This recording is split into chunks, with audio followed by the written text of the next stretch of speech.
예, 다섯 번째 강의가 되겠습니다. 지금까지 어떤 한민족을 중심한 하나님의 창조로부터 시작된 섭리가 이제 한반도로 이어지고 또 한반도의 또 한시 왕조와 더불어서 형성된 한민족의 역사에 대한 부분들을 이렇게 좀 저희들 이해하게 되었습니다. 이번엔 이게 이제 기독교와 하늘 부모님께서 메시아를 이제 한국 한반도로 보내시기 위한 섭리에 대한 이해를 했고요. 그걸 위한 민족적 국가적 기대에 대한 설명을 이해를 했습니다. 다음은 이제 좀 더 섭리의 내용이 더 좁혀지면서 독생력 계시와 참부모 현현에 대한 내용으로 넘어가도록 하겠습니다. 그래서 독생력을 막기 위한 계시와 준비입니다. 이 내용에 대해서는 일단 일제 시대로 들어오게 됩니다. 이제 참부모 참어머님 그 칼뱅의 어떤 그런 1543년의 섭리 이후 400년 이후에 이제 독생녀 탄생이 섭리적으로 준비되는 가운데 이 시기가 이제 일제 시대를 거치게 됩니다. 일대에 일제의 신사 참배와 더불어서 목사님들을 저희들 잘 아시다시피 기독교 목사님들이 우상 숭배라고 해서 여기에 참여하지 않은 목사님들이 이제 뭐 산중이나 지하로 스며들면서 신앙을 지켜 나가는 어떤 그러한 것들이 유지가 되게 되면 대표적인 게 고신파라고 저희들은 알고 있습니다. 그래서 하늘 부모님을 모시는 신앙의 전통과 정통성을 이어나가고 있는 그런 신령 그룹들이 나타나게 되는데요. 이를 통해서 하늘 부모님은 또 이렇게 독생 탄생을 기반을 조성하게 되는데 한 가지 저희들이 이게 섭리 가운데 큰 맥락 속에서 보게 되면 기독교의 큰 흐름을 보게 될 때 이런 흐름이 있는 것 같습니다. 1517년에 종교개혁과 더불어서 칼뱅의 기독교 강해로 시작된 재림 메시아와 독생녀를 보내기 위한 섭리가 프로테스탄트 운동을 거쳐서 미국을 거쳐서 미국의 한반도로 연결되는 섭리 역사가 있는데 주로 이 아벨 국가를 중심으로 해서 섭리가 진행이 되는 걸로 알고 있습니다. 아벨 국가라 하면 미국과 일본을 칭할 수 있겠습니다. 섭리적으로 볼 때 그렇습니다. 우찌무라 간조 얘기도 그렇습니다. 우찌무라 간조를 통해서 예언된 것들이 지금 참 부모님을 통해서 실현되는 걸 볼 때에 그럴 수 있다는 내용을 하고 더 직접적으로 영향을 받은 게 이제 미국인데 이 미국에 있는 어떤 기독교의 영향이 미국에서 일어났던 네 차례의 대각성 운동이 있다고 합니다. 그래서 18세기 한 번, 19세기 두 번, 20세기 한 번인데 직접적으로 캐톨릭 말고 저희들 개신교를 통해서 들어왔던 그런 선교사들이 계십니다. 그런 부분들이 아펜젤러, 언더우드, 게일, 하디 이런 목사님들께서 1885년에서 1890년 사이에 다 들어오시더라고요. 역사를 보니까. 근데 그분들은 다 제3차 각성운동에 참여하셨던 분들이라고 합니다. 그분들이 들어오셔가지고 이제 장도교와 감리교로 이렇게 크게 맥락이 이어지고 있고 이러한 부분들이 사실은 부모님께도 직접적으로 연결이 되고 있는 내용들입니다. 이런 선교사들이 다 나이가 25, 26, 27살이시더라고요. 내용을 보니까. 그리고 그런 내용들이 조선 대각성운동, 원산과 평양 대부흥회로 이어지면서 크게 기독교에서는 이 내용들이 두 가지 맥락으로 흘러갔다라고 크게 얘기를 하고 있습니다. 큰 하나의 맥락은 민족 영성부흥운동 그리고 민족 독립운동으로 연결되었다라고 하는 것이 일반적인 내용들이 되겠습니다. 그런데 한 가지 우리가 여기서 아버님의 재림 메시아 섭리와 독생자 참 어머님의 섭리를 이렇게 보게 되면은 참 아버님은 주로 이렇게 큰 맥락을 보니까 미국 북장로교 교회 계열의 어떤 오산학교인 것 같습니다. 오산학교에 아버님께서 1934년이죠. 34년 6월에 가셨다가 약 한 9개월 정도 계시다가 35년도에 3월 달에 정주 보통학교로 다시 가시고 한 달 반 만에 그 묘두산에서 기도하시다가 부활절날 예수님을 만난 사건이 타임라인이 이렇게 가는데 아버님께서는 재림메시아 아버님께서는 오산학교에서의 어떤 그런 애국 선민 사상과 성서 여기가 오산학과가 주로 유영모, 함석헌, 김소월, 영삼섭 이런 어떤 그 기독교의 어떤 그 사상을 가진 분들의 독립운동을 주도했던 곳으로 알고 있습니다. 그런 영향에 지금 아버님께 상속되어졌다라고 이해를 할 수 있고 이거는 하나님과 민족의식, 독립의식이 고취했던 운동이라고 보여지고 있습니다. 그런데 한 가지 어머님을 중심하고서 되어졌던 내용들이 그러면 저희들이 한번 독생녀 계시와 현현에 있어서 우리가 한 가지 짚어봐야 될 내용은 이 감리교나 장로교라고 하는 정통, 기독교에서 개신교에서 보는 정통 교단을 통해서 독생녀가 탄생하는 것이 아니라 신령 공동체를 통해서 독생녀가 탄생을 하게 됩니다. 왜 그럴까라고 하는 문제의식을 보고 봤을 때는 이런 것 같습니다.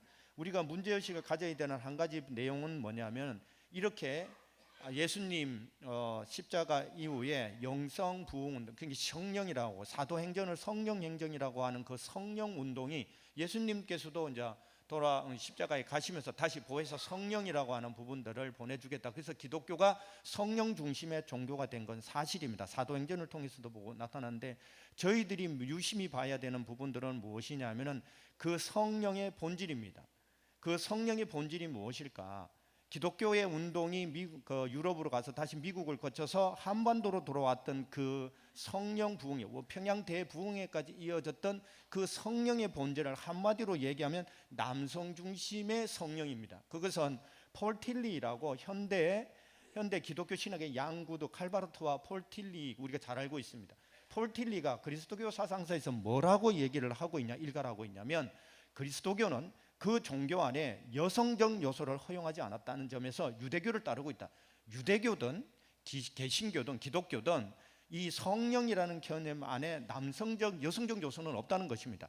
성령의 표상도 이 여성적 요소의 결여를 보충할 수 없다. 성령은 한편으로는 예수의 탄생 이야기에서 남성적 요소로서 등장되어 있는가 하면 그것 또한 너무나 추상적인 개념이다. 존 히게라고 유명한 그 신학자가 성령의 개념을 정의하면서 결론은 뭐냐면 나 모르겠다. 존 히게 그렇게 설명을 합니다. 근데 더 우리가 지금 이 독생녀 섭리와 더불어서 우리가 봐야 되는 것 중에 이 성령이라고 하는 기독교의 본질이 뭐냐? 남성 중심의 성령이었다는 것입니다. 남성 중심의 성령 운동이었기 때문에, 그렇다면은 한국에 전래된 장로교, 미국을 통해서 전래된 그러한 내용들이, 그러면 본질적으로 들어온 성령 운동의 본질은 뭐냐? 재림 메시아를 기다리는 운동입니다. 재림 메시아, 이게 그래서 초림 독생녀에 대한 신학과 신앙이 결여된 상태에서 한국에 전래된 것이 확실하다고 보여지고 있습니다. 우리 저 2세 중에 윤예선 박사라고 있습니다. 윤예선 박사가 쓴 논문에 보면은 이 성령의 남성적 개념이 등장하는 것은 1980년대 이후 불트만 유명한 그 신학자에서 겨우 어느 정도 나오고 있다는 겁니다.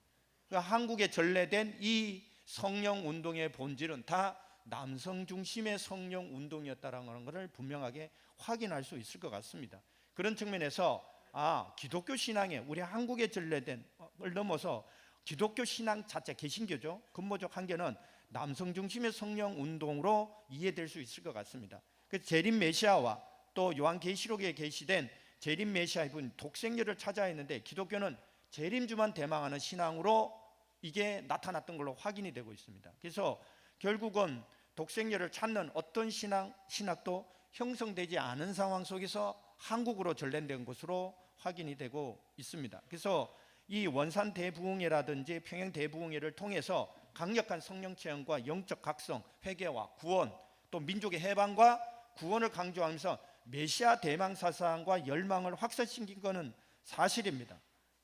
그리고 길손주 목사에게서도 나타납니다만, 이런 서양의 기독교의 어떤 문화가 한국의 영성과 민족적인 영성과 통합되는 부분들도 나타납니다. 대표적인 게 새벽기도회라고 저희들은 알고 있습니다. 그리고 하디 목사를 통해서 기독교가 그 당시에 그게 목포에서 1000명이 평양에 성서를 배우러 올라가는 사진이 있습니다. 그 아줌마들, 여성들이 그 정도로 열정적인 어떤 시대가 그 시대였다고 합니다. 이게 그런 걸 통해 가지고 어떤 서양의 기독교, 이게 재림 메시아와 독생녀를 보내기 위한 그런 섭리적인 어떤 하늘의 경륜에 의해서 접목이 되고 한국의 어떤 민족적 영성과 통합되고 있는 부분들은 굉장히 섭리적으로 의미가 있는 것 같습니다. 단 이러한 기독교의 성령, 한반도에서 일어났던 성령 운동이라고 하는 부분들은 재림주와 원래는 원리적으로는 초림 독생녀를 맞을 준비를 하기 위해서 하늘이 예비했다고 저희들은 이해할 수 있을 것 같습니다. 그런데 남성 중심의 성령 운동이었기 때문에 독생녀를 대망하는 신앙을 형성하는 데는 결과론적으로 실패한 것 같습니다. 제가 볼 때. 그렇기 때문에 여기를 이러한 어떤 섭리적인 책임을 못한 기독교를 두고 하나님은 준비된 개신교 주류 교파, 굳이 따지자면 장로교, 감리교인 것 같습니다. 책임하지 못하자 하늘 부모님은 독생녀 참 어머니를 보내시기 위해 신령 공동체, 신령 교단을 중심한 새로운 섭리를 펼쳐 나가시게 됩니다. 그것이 저희들이 잘 알고 있는 여성형 신령 공동체, 김성도, 호비, 박을용, 또 백남주, 이용도, 김백문, 이러한 남성형 신령 공동체의 이러한 신령 부흥 운동을 통해서 독생녀 탄생을 준비한 기대를 조성하게 됩니다. 여기에 보시게 되면은 성주교 김성도, 복중교 허우빈, 박을용 이런 분들이 하나님의 신부라는 개념이 여기서 등장을 하게 됩니다. 그리고 성령의 역할은 재림주와의 결합을 위한 준비다라고 이렇게 얘기를 하고 있으면서 저희들이 통일교회사를 배웠습니다만 재림주가 육신을 쓰고 온다라고 하는 계시들이 여기서 나타나게 됩니다. 그리고 자기들이 하늘의 신부라고 하는 개념들은 이제 성령, 추상적인 성령의 개념이 아니라 재림주의 부인이라고 하는 역할로까지 넘어갈 수 있는 그러한 개념들이 여기서 형성이 되게 됩니다. 그리고 부모님과 직접적으로 연결이 될 수 있는 그 이용도 목사님, 그리고 이호빈 목사도 계십니다만 같이 보고 있는데요, 감리교 쪽에서는. 그래서 이 어린 양 혼인잔치와 신부 개념이 강하게 등장을 하고 있습니다. 백남주 목사도 마찬가지입니다. 어린 양 혼인잔치와 신부에 대한 개념들이 여기서 등장을 하면서 성도가 성령을 통해 그리스도와 영적으로 하나가 되는 경험을 하며 이를 통해 어린 양 혼인잔치의 신부로 부름받는다. 백남주 목사 같은 경우는 성도들이 성령을 통해 그리스도의 신부로 부름을 받으며 신부로서의 부름이 성령의 임재와 인도하심을 받아 영적으로 순결정화되는 과정이다라고 얘기를 하면서 성령의 역할은 예림주와의 결합을 위한 준비라고 하는 부분들을 통해서 이러한 내용들이 영적인 내용들을 넘어서 실체적인 개념으로 넘어가게 되는 어떤 과정적인 그런 역할, 역사 또 섭리라고 이해할 수가 있게 됩니다. 여기에 연결되시는 분이 누구냐? 조원보 외할머니와 홍순애 대모님이 되겠습니다. 그래서 독실한 기독교 신앙을 하시면서 새 예수교회 성조교 신앙을 하시던 조원보 외할머니가 홍순애 대모님, 며느리 되는 홍순애 대모님도 연결을 해 나가시게 됩니다. 또 여기서 아시다시피 이게 이용도 목사와 연결되어 있던 부분 속에서 대부님께서 함께 여기서 만나시게 됩니다. 그래서 대부님께서 또 새 예수교회에서 교육국 책임자로 활동하면서 깊은 신앙을 실천하시는 가운데 새 예수교회에서 만난 홍순애 대모님과 대모님께서 결혼을 하시게 되는데요, 이게 무슨 의미일까를 깊이 생각을 해보게 됩니다. 그거는 이렇게 이해가 될 수 있을 것 같습니다. 이 내용은 요한계시록 21장 9절을 보게 되면은 일곱 천사 중 하나가 나와서 내게 말하여 이르되 이리 오라, 내가 곧 신부 곧 어린 양의 아내를 내게 보이리라 라고 하는 계시가 있습니다. 곧 어린 양의 신부를 보이게 됩니다. 이게 이 사건이 뭐하고 연결이 유형론적으로 이해가 되게 되냐면 결국은 그겁니다. 누가복음 1장을 보게 되면 가브리엘 천사가 나타나서 가장 먼저 가는 곳이 사가랴를 만나러 갑니다. 또 사가랴 가서 그게 이 집안이 메시아를 모셔야 되고 또한 아들을 보내준다라고 하는 얘기도 하게 됩니다. 그리고 나서 이 가브리엘 천사가 그 다음에 찾아가는 게 예수님의 어머님 마리아입니다. 마리아를 통해서 이렇게 얘기를 하죠. 내가 너를 통해서 메시아를 보낸다. 이름도 예수라 하라. 그래서 이름까지도 가르쳐 주게 됩니다. 그때 마리아가 그거를 받아들입니다. 그 하나님의 뜻을. 그래서 기독교에서는 이 내용을 마리아의 찬가라고 가리키고 있습니다. 이게 그리고 나서 마리아가 바로 가는 것이 사가랴 집으로 들어갑니다. 사가랴가 갔을 때 엘리사벳이 먼저 만나잖아요. 누가복음을 보면 이게 이제 뱃속에서 뛰노는 아이를 보거든. 그래서 네가 참 복이 있다. 근데 환상을 보게 되는 거거든요. 이미 예수님이 이 가정에서 태어날 것을 엘리사벳이 환상으로 보게 됩니다. 그리고 나서 3개월 있다가 임신한 상태에서 돌아가게 되는 이런 사건이 누가복음에 기록되어 있습니다. 이게 무엇일까를 생각을 해보게 되면 똑같은 계시록에 나타난 것처럼 하나님은 이 어느 가정에 내가 이 메시아를 보겠다라고 하는 부분들을 계시하십니다. 하나님이 직접 드러내십니다. 이 드러내는 사건이 뭘까라고 보게 될 때에 그러면은 우리가 지금까지 하나님께서 이 한민족을 선택을 하시고 창조주 하나님께서 한민족을 선택하시는 그 과정과 또 길러오자 한민족을 통해서 길러 나온 과정들을 우리가 이해를 하게 되었습니다. 그러면 그것이 세계적 기대, 국가적 기대, 민족적 기대, 종족적 기대, 이제 남은 것은 뭐냐? 가정적 기대입니다. 그러면 이 가정적 기대를 통해서 하나님께서 이루시고자 하는 것은 무엇인가?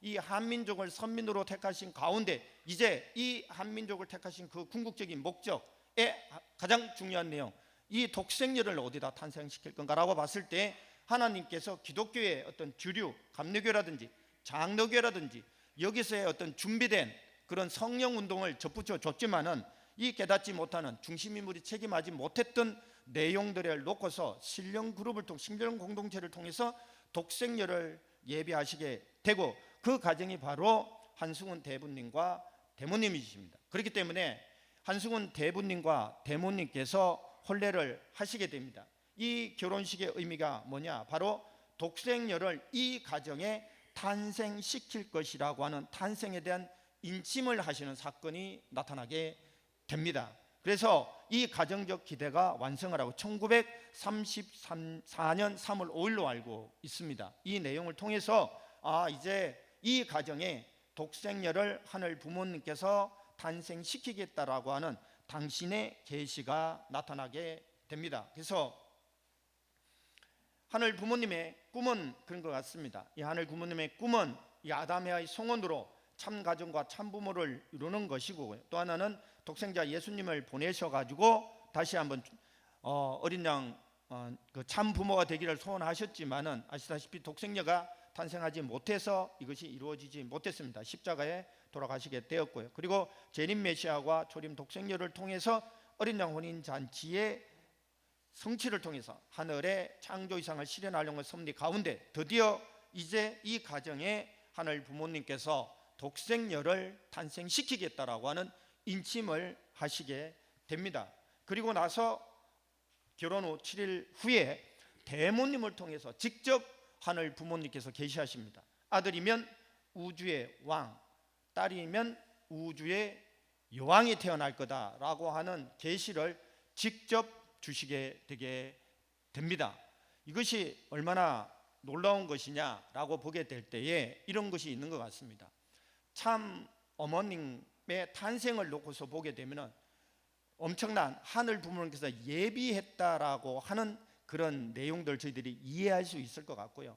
참 어머니께서 어린 양 혼인잔치, 요한계시록에서 계시된 어린 양 혼인잔치까지 가는 데 있어서 중요한 결정적인 그러한 계시가 있는데, 첫 번째 이 계시고요. 두 번째는 1959년도 가을에서 겨울 사이에 하나님이 나타나셔서 주셨던 그 내용이 되겠습니다.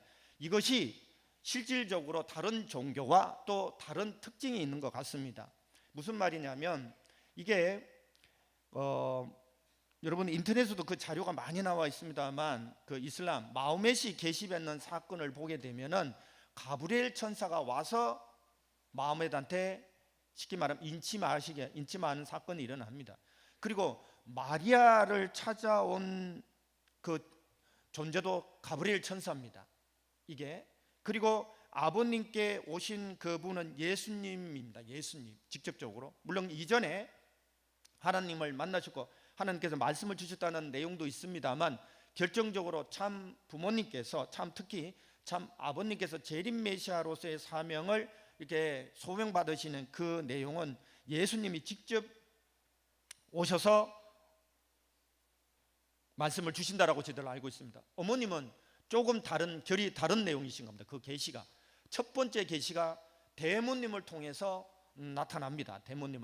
대모님을 통해서 나타나고 직접 계시가 나타나고 어머님께도 다시 1959년대에 다시 계시를 주게 되는 사건을 보게 됩니다.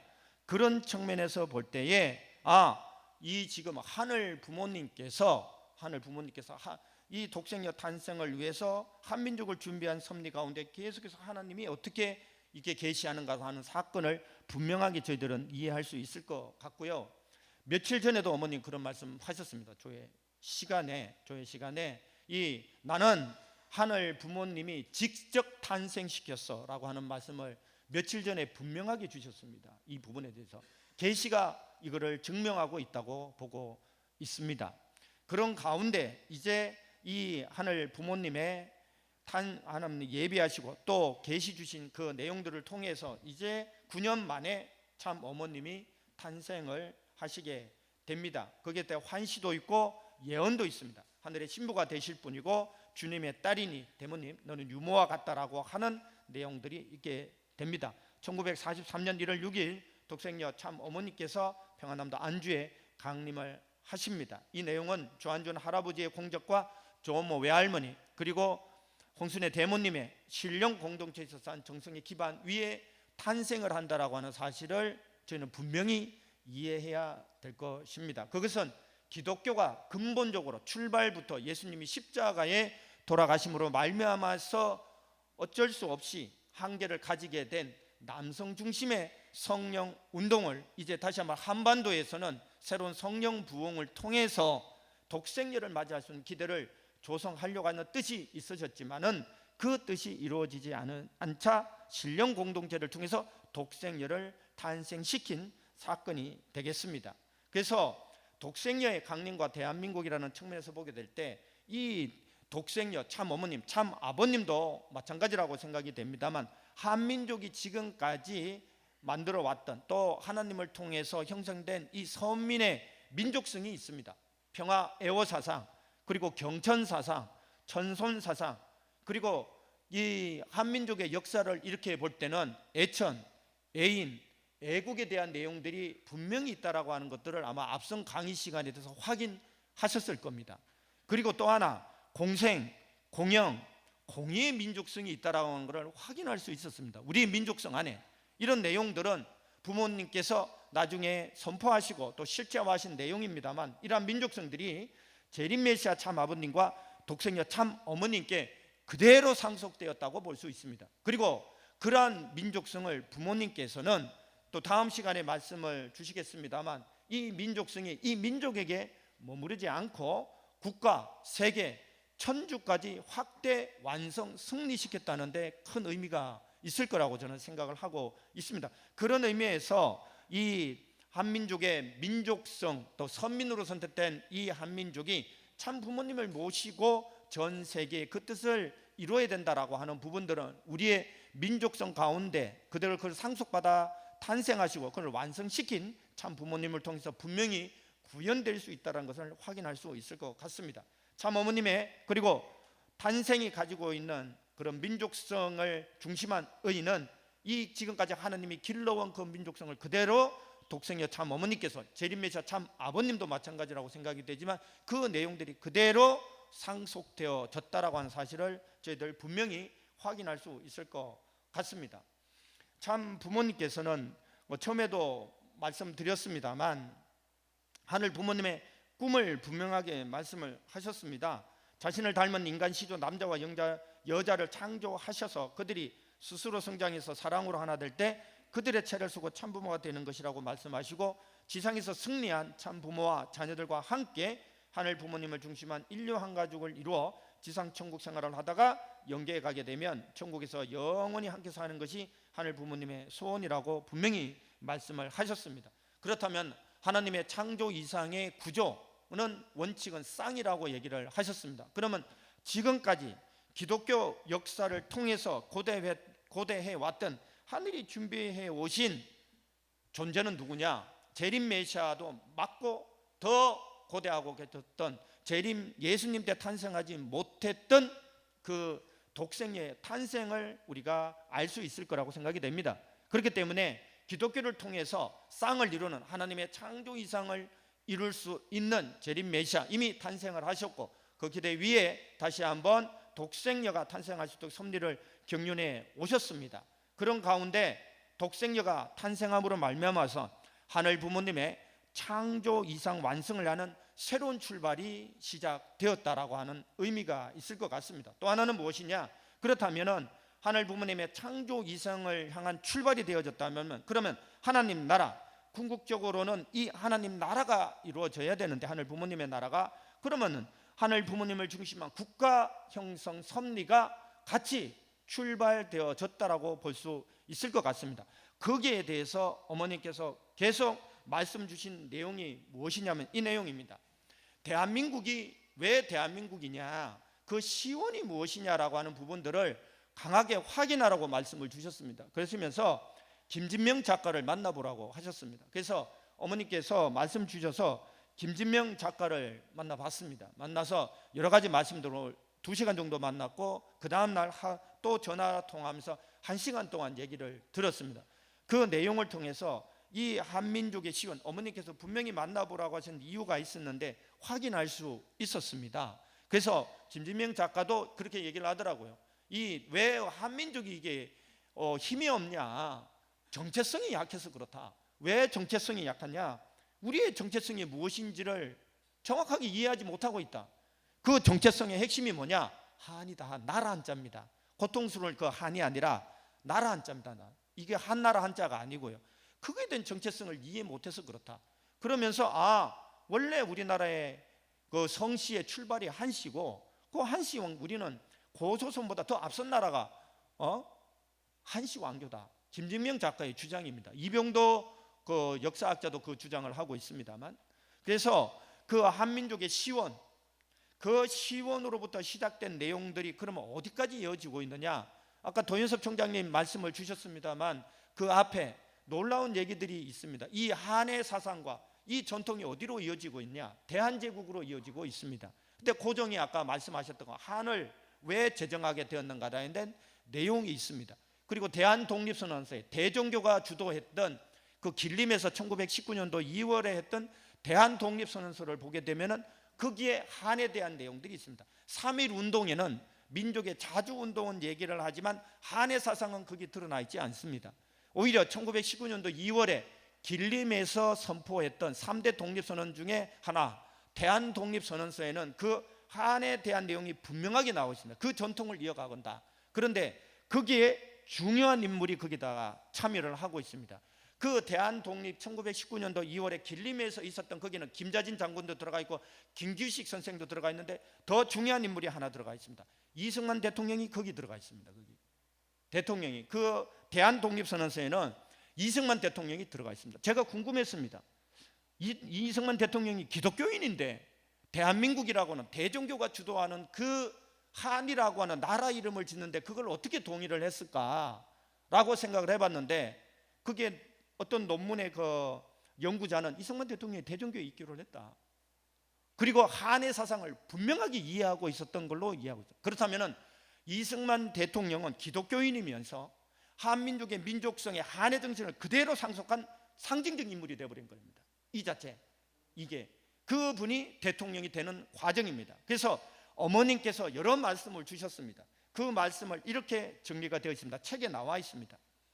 독생녀 강림과 대한민국인데요, 6,000년 만에 강림한 독생녀 탄생 이후에 1945년 연합국에 의해 한반도는 갑작스러운 해방을 맞이하게 됩니다. 그때 해방을 정치인들이 어떻게 표현을 하냐면, 그 학자들이 아닌 밤중에 떡시로 받듯이 갑자기 해방을 맞이했다, 이렇게 표현을 합니다. 하늘 부모님은 이 한반도에 한민족을 형성케 하시어 선민으로 택하시고 섭리 역사 6,000년 만에 걸쳐 준비하신 가운데 1943년 독생녀를 한반도에 탄생시키십니다. 하늘 부모님은 하늘이 예비하신 독생녀를 찾고 맞을 수 있도록 기독교를 한반도에 연결시키셨습니다. 그게 지금까지 설명합니다. 그러나 기독교는 성령 부흥의 기대 위에 독생녀를 찾고 하늘의 보호하심과 더불어 독생녀를 맞이할 수 있는 기대를 조성하는 가운데 한반도 최초에 세운 한씨 왕조의 전통을 계승한 대한나라로 통합할 수 있도록 준비되어졌습니다. 이름도 대한제국, 그리고 대종교를 통해서 그 한의 사상, 그리고 독립운동으로 다 이어지는 기반들이 다 내적으로는 다 만들어져 있었습니다. 조선 왕조 패망 후 새로운 나라를 꿈꾸며 전 세계로 흩어진 한반도의 지도자들, 이게 어떤 의미가 있느냐면 이렇습니다. 조선이 멸망하고 나서 조선 말기가 되면은 많은 젊은 지도자들이 새로운 나라를 꿈꿉니다. 새로운 나라를 꿈꾸는데 가장 먼저 혁명을 일으킨 게 김옥균 같은 분들입니다. 서재필 이런 분들입니다. 그런데 그분들이 혁명을 일으키는데 실패하죠. 이거를 누가 보고 있었냐면 일본에서 후쿠자와 유키치라고 하는 사람이 봐요. 정말로 그 일본의 최고의 지성인입니다. 이게 일본의 만엔짜리에 들어갈 정도, 우리나라의 세종대왕 그런 급이십니다.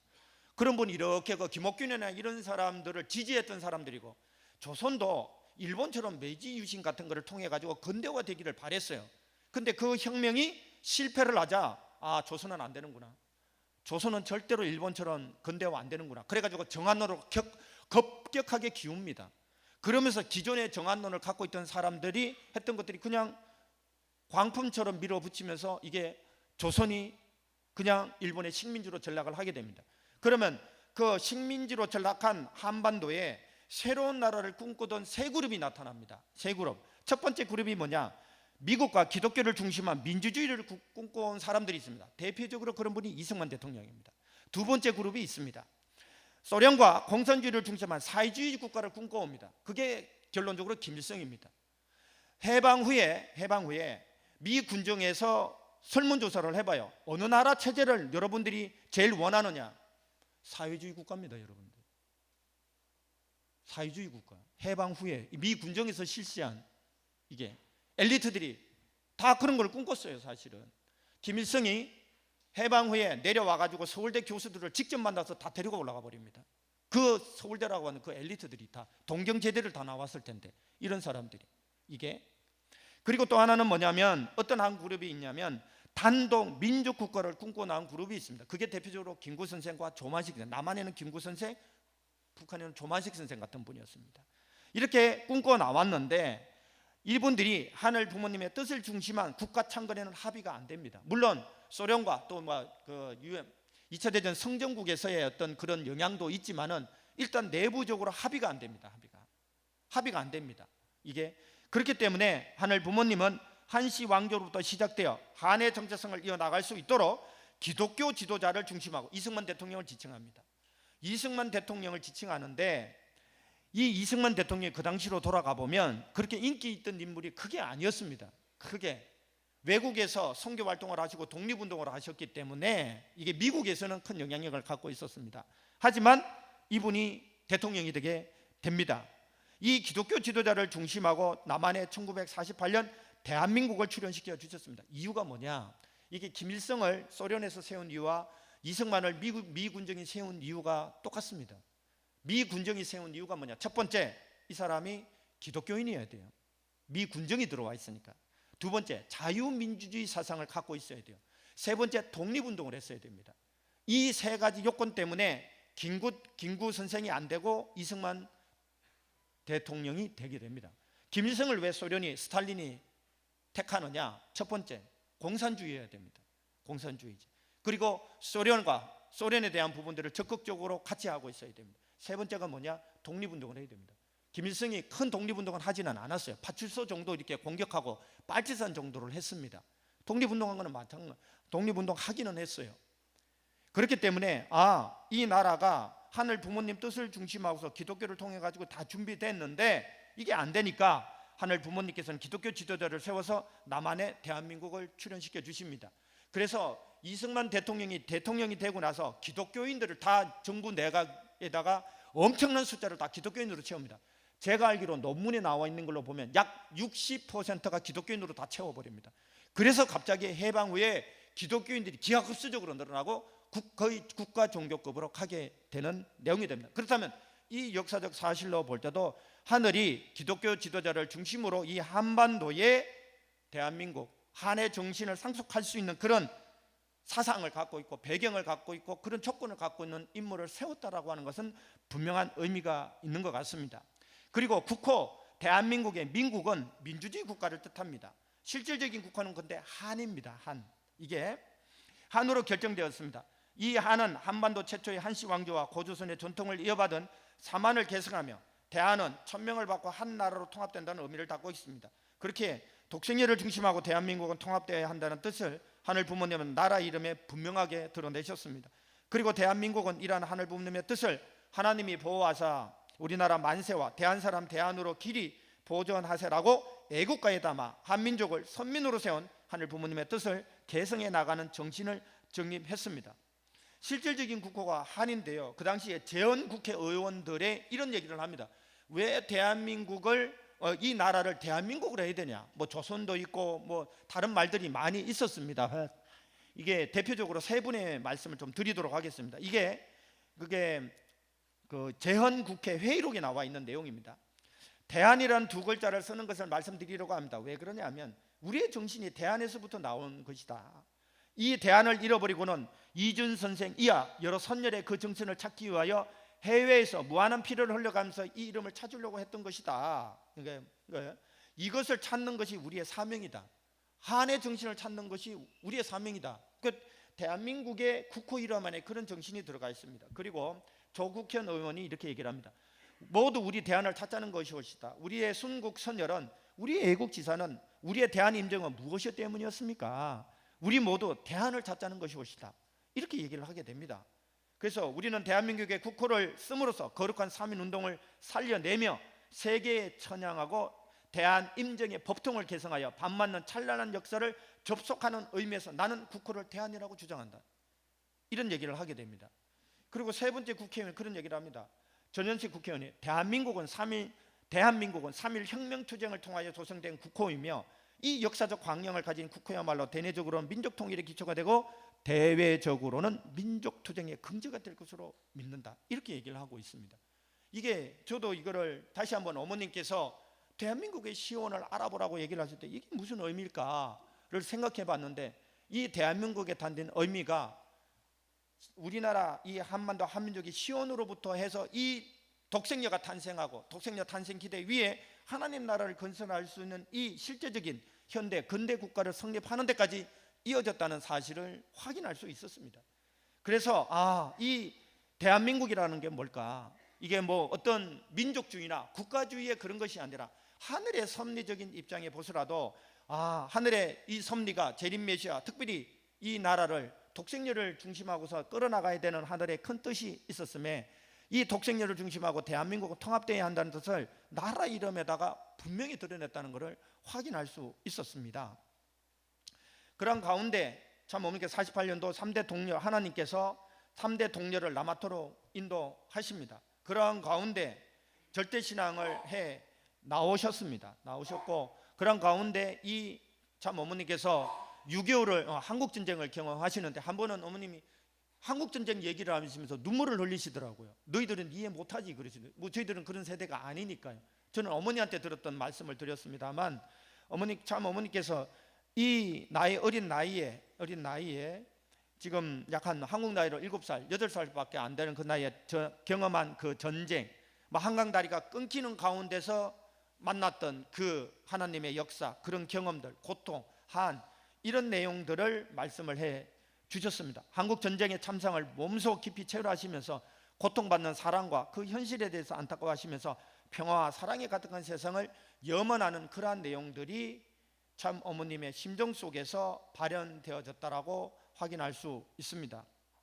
그렇게 그리고 대모님께서 제가 제주도 순회 갔을 때 식구님의 얘기를 한번 들었으면 대모님이 어머님을 어떻게 양육하셨는가, 목욕을 시킬 때도 다른 사람 어린 나이지만은 다른 사람들이 보지 않도록 치마폭을 둘러싸서 목욕을 시켰다 할 정도로 그렇게 정결하게 이렇게 양육하셨다는 것을 듣게 되었습니다. 이제 어린 양 혼인잔치를 향해 나가는 섭리 가운데 무엇이 성취되냐면 요한계시록 19장 어린 양 혼인잔치에 대한 내용이 저는 성취된다고 보고 있습니다. 이제 어떠한 하늘의 보호하심과 더불어서 6.25 전쟁을 통해서 유엔군을 통해서 독생녀 재림 메시아를 보호하시고 또 해방시켜 주신 그 기대 위에 이제 독생의 섭리가 준비되고 있습니다. 19장 이렇게 나옵니다. 19장 7절에 어린 양의 혼인 기약이 이르렀고 그의 아내가 자신을 스스로 준비하였으므로, 제가 늘 이 강의를 할 때마다 이 관로를 친 설명을 합니다. 제가 라틴어, 헬라어, 영어 성경을 보게 되면 다 스스로라고 하는 단어가 다 있습니다. 영어, 헬라어, 라틴어를 보게 되면. 그런데 유독 한국 성경, 제가 본 한국 성경에는 저 스스로라는 말이 없습니다. 나중에 알았습니다. 왜 기독교는 저 스스로라는 말을 쓰지 않았을까? 저게 책임 분담이거든요. 우리로 말하면 기독교는 예수님의 신부, 재림주의 신부가 교회이기 때문에 그런 개념이 필요가 없습니다. 하지만 원어를 보게 되면 다 스스로라고 하는 것이 다 들어 있습니다. 원리적으로는 책임 분담입니다. 그 다음에 하나님께서 세마포옷을 허락하십니다. 하나님의 권능을 허락하신다는 얘기가 되겠습니다. 그래서 제가 어머님의 내용을 이렇게 여러 조에 참여하면서 말씀을 듣게 되면서 어머님께 뭐 여러 가지 여쭤본 내용도 있었습니다. 이게 그 가운데 1959년도에 있었던 그 하나님이 직접 나타나셨던 그 계시에 대해서 좀 더 말씀해 주실 내용이 없습니까? 라고 말씀을 드렸더니 계시가 아니야 그러시더라고요. 계시가 아니야, 일문일답이야 그러시더라고요. 일문일답. 그래서 어머니께 여쭤봤습니다.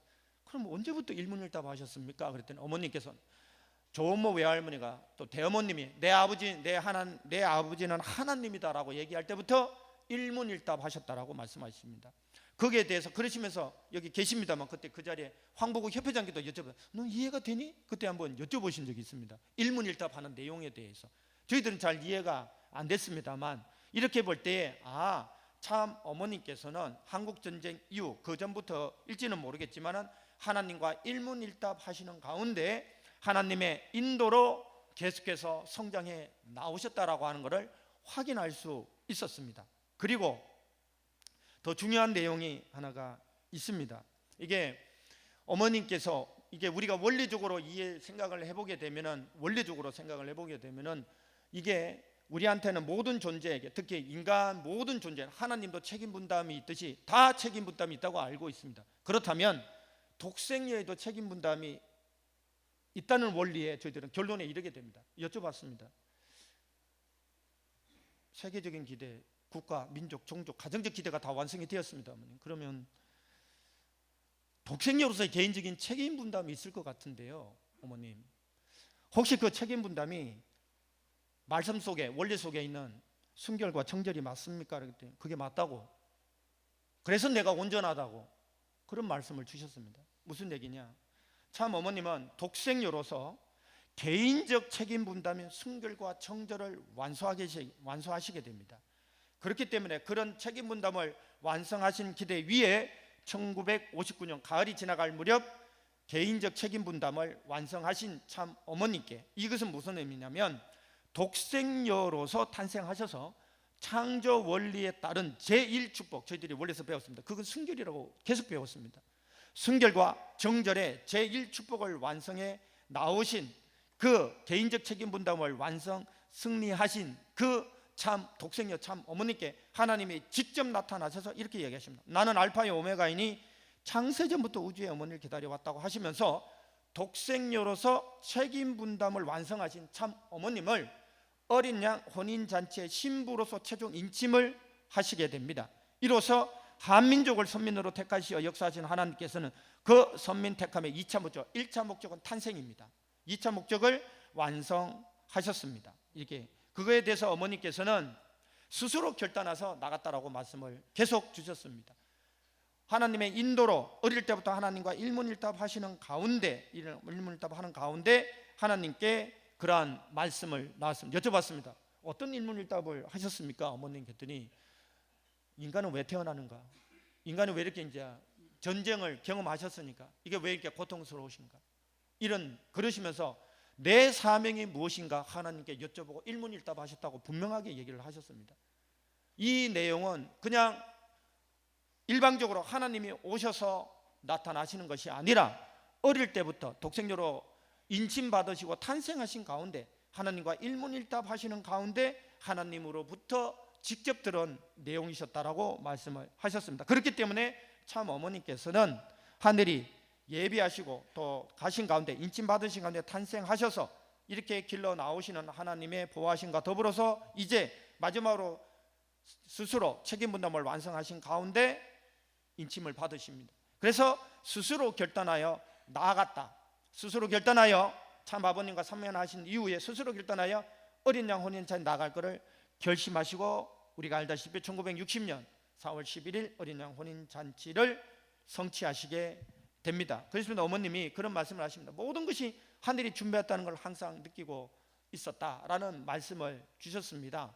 그리고 나는 재림 주님의 상대로서 준비된 자신인 것을 언영 중에 느끼고 있었다. 이런 말씀도 주셨습니다. 그걸 통해서 어머니께서는 늘 하나님 뜻대로 전면적으로 몸 바치는 것을 오로지 바라고 있었다라고 하는 부분들을 말씀을 주셨습니다. 그래서 하늘 부모님이 계시하신 소명 결단과 더불어서 이거를 계시록에 게시된 내용을 성취하시게 됩니다. 그래서 하나님의 뜻이라면 무엇이라도 따라가겠다라고 하는 그런 뜻이 성취되는 내용을 알게 됩니다. 그걸 통해서 참 어머니께서는 이게 한민족으로 택하신 그 목적이 완성됨으로써 이게 하늘 부모님은 참 어머님을 탄생시키자 가운데 6,000년 만에 탄생시키셔가지고 한민족을 선민으로 세운 그 목적을 완성하시게 된다라고 하는 내용들을 저희들을 이해할 수 있습니다. 물론 여기서 하나님의 중생의 섭리, 우리가 모든 하나님의 뜻이 이루어지는 것을 출발할 수 있는 그 출발점이 되기도 합니다. 어머니께 여쭤봤습니다. 제가 하나님의 창조 이상이 언제 실현되는 것입니까? 라고 여쭤봤을 때 어머님이 이렇게 말씀하셨대요. 어린 양 혼인잔치야, 구분하지 마. 딱 이렇게 얘기하셨습니다. 어린 양 혼인잔치를 통해서 하나님의 창조 이상은 실현된 거야 라고 딱 이렇게 말씀을 하시더라고요. 그게 아까 그래서 하나님 참 어머니께서 처음부터 하나님의 꿈부터 소원부터 출발을 해라 라고 하는 그 말씀이 쌍으로서 창조가 됐고 하늘 부모님의 꿈은 참부모를 탄생시키는 거였습니다. 그리고 그 참부모가 출현하는 것이었습니다. 그것이 바로 어린 양 혼인잔치다 라는 말씀을 주시면서 이 어린 양 혼인잔치를 우리 타락인간의 입장에서는 중생, 부활, 구원이 출발되는 그러한 귀한 섭리적 의미도 있습니다만 하늘 부모님의 꿈, 참 부모님의 꿈의 입장에서 보게 될 때는 하늘 부모님의 창조 이상이 실현된 사건으로 분명하게 말씀을 주셨습니다. 이유는 참 부모님으로 원래 기독교 기반에서 준비되어졌던 모든 내용들이 참부모 현현과 더불어서 일시에 국가복귀로 하나님 나라가 실현됐어야 됨에도 불구하고 그렇지 못하게 돼서 참 부모님께서 이 수많은 몇십 년간의 섭리를 통해서 참 부모님이 사명을 이어가실 수밖에 없고 그 사명의 완성을 향해서 나가는 노정으로 이해가 될 수 있을 것 같습니다. 그런 가운데 결론적으로 말씀을 드리게 되면 이 강의에 결국 하늘 부모님이 선민 택함의 목적이 독생녀, 물론 재림 메시아를 전제로 하고 있습니다. 전제로 한 그 기대 위에 이 선민 택함의 목적이 완성되어졌습니다. 그래서 기독교 기반과 국가 기반으로 탄생을 하시고 순결과 정결로 책임 분담 완성하셔서 어린 양 혼인잔치의 신부로서 온전히 하늘 부모님이 직접 인침하시게 됩니다. 그러한 가운데 스스로 결단해서 어린 양 혼인잔치에 들어가셔서 성혼식을 성취하심으로써 하늘 부모님의 창조 이상이 실현이 되어졌다라고 볼 수 있어요. 그렇기 때문에 이 나라는 이미 1948년에 하나님 나라에 대한 부분들은 기독교 지도자를 중심으로 해서 출발시켜 주셨습니다.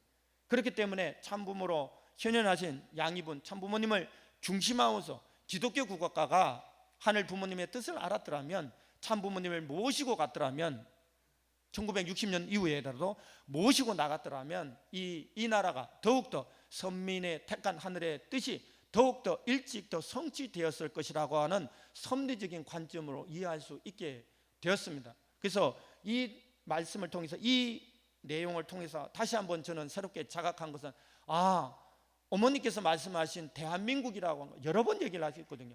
이렇게 가끔 이렇게 띄엄띄엄 말씀을 주신 것을 종합해 보니까 이런 말씀으로 정리가 되어졌는데요.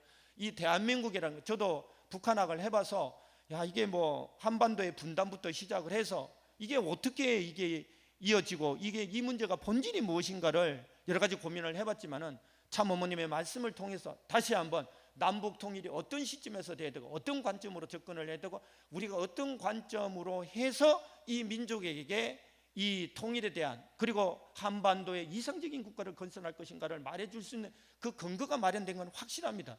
여러분들 지금 인터넷을 뒤져보더라도 통일 국가, 통일 이후의 국가적 비전을 제시하는 지도자는 한 명도 없습니다. 단언컨대 없습니다. 하지만 제가 이번 강의의 내용과 연관돼서 생각해 볼 때에 참 부모님께서 현현하셔서 성취하신 그 내용, 한민족을 선민으로 택하셨던 그 목적이 완성되어졌다라는 전제 속에서 우리가 출발을 새롭게 할 수 있다라면 이후에 지금 북한의 상황이 너무 어렵습니다만 남한에서부터 아벨 국가인 저희들이 먼저 참 어머님 뜻을, 참 부모님의 뜻을 중심하고서 대한민국에 대한 선민으로서의 역사관적인 대전환되는 내용을 먼저, 이게 쉽지 않을 수도 있습니다. 하지만 대전환을 통해서 국민들에게 알려주고 그 정체성을 환연하게 정립을 시켜준다면 김진명 작가라고 하는 그런 분도 아벨적인 사람들이 분명히 있을 거라고 생각을 합니다. 한의 정체성을, 민족의 정체성을 분명히 확실하게 알려줄 수 있다라면 저희들 앞에 새로운 나라, 새로운 국가 비전이 분명하게 열릴 것이고, 지금 어느 지도자들도 그런 비전을 제시해주고 있지 않기 때문에 어머님이 지금 말씀해 주신 내용, 하늘 부모님이 이 민족을 선민으로 선택한 그 목적이 완전히 성취된 그 이 시대의 승리적인 기대를 가지고 나간다면은 저희들이 생각했던 것 이상으로의 새로운 기대가, 또 하늘이 축복이 반드시 이루어질 거라고 하는 확신을 말씀드리면서 강의 마치도록 하겠습니다. 수고하셨습니다.